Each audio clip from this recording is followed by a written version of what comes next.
Hey guys, happy Monday. We're back with Market and Mom Minute. So what happened last week? The consumer price index came out worse than expected. The market traded down around 3% on Friday and is continuing to trade lower this morning.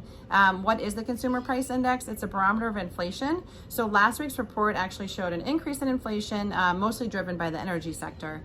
The S&P is actually down around 18% on the year, which is approaching bear market territory. And in fixed income news, all eyes are on the yield curve. Well, what is the yield curve? The yield curve measures the yield at which lenders are compensated for lending the U.S. government money, and then the U.S. government then issues bonds.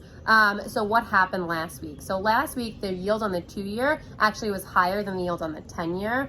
And why does this matter? This matters because a lot of investors and market players look to the yield curve, the shape of the yield curve, as an indicator for U.S. growth. When the yield curve inverts, it could mean that growth is stagnating. It could also mean that we are approaching a recession. So we'll keep you updated. And this is the first time that happened since April, so definitely all eyes on that.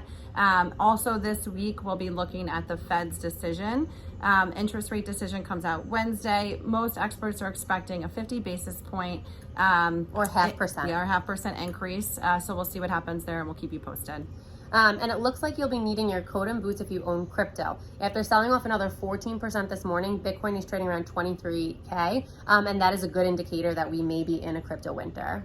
And then lastly, in pop culture and money news, our girl Britney Spears did it again, marrying longtime boyfriend Sam Asghari and donning over $550,000 worth of jewelry.